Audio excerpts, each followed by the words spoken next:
Bismillahirrahmanirrahim. I am Dr. Akhtar working as chest and medical specialist in Burewala and Chichawatni. Topic of discussion है क्या asthma या दमा का मुस्तकिल इलाज किया जा सकता है, और इसमें मैं कोशिश कर रहा हूँ कि आपको काज बताऊँ, वजह बताऊँ उस सांस के मसले की कि क्यों होता है। अगर हम काज को ठीक कर लें तो वो उस मसले का या सांस के मसले का या दमा का एक मुस्तकिल इलाज होता है। अगर जस्ट अलामतों को कंट्रोल करें तो वो टाइम पास होता है। तो ये इस सिलसिले की 11वीं वीडियो है। पहली 10 में मैं डिस्कशन कर चुका हूँ कि चंद मिनटों में अगर प्रॉब्लम हो तो क्या हो सकता है, चंद घंटों में हो तो क्या हो सकता है, दिनों में हो तो क्या हो सकता है। अभी मैं डिस्कस कर रहा हूँ कि अगर किसी को 2 से 3 हफ्ते के अंदर सांस का मसला हो जाए। मिसाल के तौर पर पेशेंट एक है, वो बिल्कुल ठीक ठाक था 3 हफ्ते पहले या 4 हफ्ते पहले, और उसको थोड़ा थोड़ा सांस का मसला स्टार्ट हुआ और 2 से 3 हफ्तों में शिद्दत अख्तियार कर गया। तो उसकी क्या वजूहात हो सकती हैं उस पर मैं बात करूँगा। सबसे बड़ी वजह इसमें होती है प्लूरल फ्यूजन। ये अंग्रेज़ी की एक टर्म है। आप समझें कि फेफड़ों के अंदर पानी आ जाता है, जो फेफड़ों के अंदर फेफड़ों के सराउंडिंग में एक झिल्ली होती है जिसने इनको कवर किया होता है, उस झिल्ली के अंदर पानी आ जाता है। और इसमें एक इम्पॉर्टेंट बात समझने की है कि नॉर्मल वहाँ पे पानी होता है 10 से 15 ml। इस तरह आप समझिए कि 10 cc वाली जिस तरह आप एक सिरिंज अगर समझें तो उसकी कोई 1.5 एक सिरिंज जो है ना क्वांटिटी में पानी या सक्रीशन वो फेफड़ों की उस झिल्ली में मौजूद होती हैं कुदरती तौर पर। वो इसलिए होती हैं कि जब फेफड़े सांस लेने में हमें हेल्प करते हैं, जब कॉन्ट्रैक्शन और रिलैक्सेशन के मैकेनिज़्म को वो मेंटेन करते हैं, तो उसे फ्रिक्शन के मैकेनिज़्म को ख़त्म करने के लिए वो कुदरती तौर पर होता है। लेकिन इस कुदरती सिस्टम में कहीं प्रॉब्लम आ जाए, कहीं गड़बड़ आ जाए, फॉर एग्जांपल कि अगर उसकी सक्रीशन ज़्यादा पैदा होना शुरू हो जाए किसी बीमारी की वजह से पीछे से, या अगर जो ट्रांसपोर्ट सिस्टम है या ड्रेनेज सिस्टम है इस पानी का जो आगे निकालने के लिए, वो उसमें कहीं प्रॉब्लम आ जाए, तो वो पानी फेफड़ों की इस झिल्ली के अंदर इकट्ठा होना शुरू हो जाता है, और उसको हम अंग्रेज़ी में प्लूरल फ्यूजन कहते हैं, या आप इस तरह कह सकते हैं कि झिल्ली के अंदर पानी इकट्ठा हो जाता है।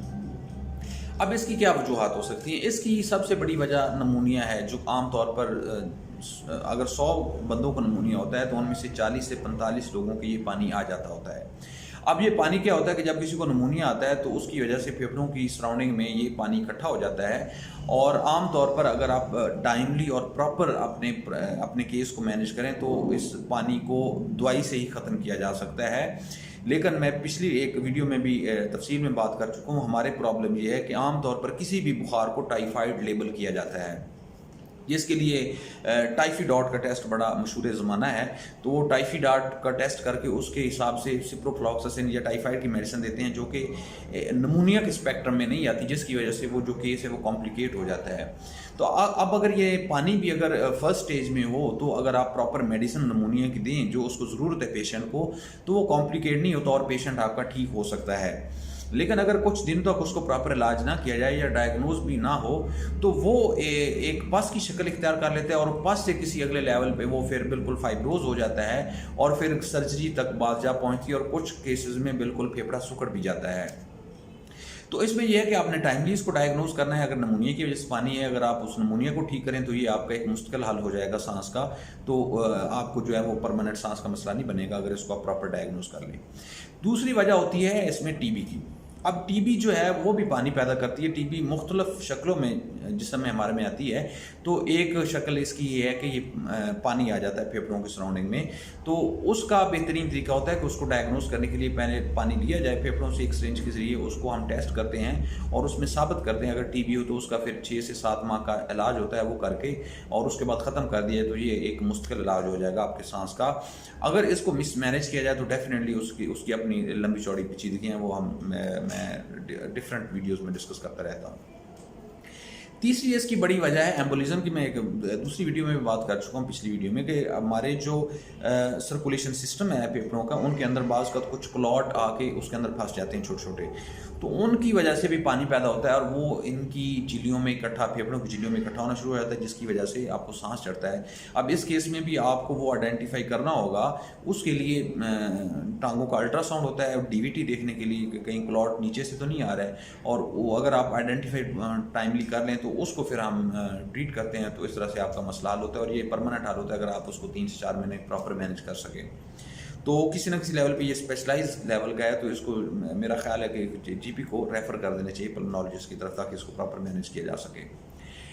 इससे अगली बड़ी वजह इसकी मेलिग्नेंसी है, कैंसर है। अब इसमें आप एक असूल याद रखें कि जिस्म में किसी हिस्से में, खा फेफड़ों में हो या जिस्म के किसी हिस्से में कैंसर हो, तो आखिरकार जो फ्लूइड है वो फेफड़ों में आके इकट्ठा होता है उसकी। आप इस तरह कहेंगे जो स्टेज 4 है कैंसर की, उसकी प्रेजेंटेशन फेफड़ों में होती है पानी की शक्ल में। तो अब ये ऐसा केस है कि इसमें कोई मुश्किल हल नहीं हो सकता। हाँ, इसमें यह किया जा सकता है कि अगर पेशेंट बहुत ज़्यादा कंफर्टेबल नहीं है तो उसमें मुख्तलिफ तरीके होते हैं, सिरिंज से भी निकालते हैं, इसके अंदर ट्यूब भी डाल दी जाती है और उसके बाद उसको मुख्तलिफ तरीके से बंद भी कर दिया जाता है। अब ये स्पेशलाइज लेवल की बातें हैं। बहरहाल अगर कैंसर की वजह से फिर भी पेशेंट का जो सांस है वो कम अज़ कम कंफर्टेबल उसको किया जा सकता है और उसकी वो शिद्दत उसमें नहीं आती और जितनी भी अल्लाह ने उसको ज़िंदगी दी है वो कंफर्टेबल गुजार सकता है। अगर ब्रीफली मैं आप बात करूँ सांस के मसले की, जो कि 2 से 3 हफ्तों में होता है, तो उसमें सबसे कॉमन वजह प्लूरल फियन है या फेफड़ों में पानी का आ जाना है।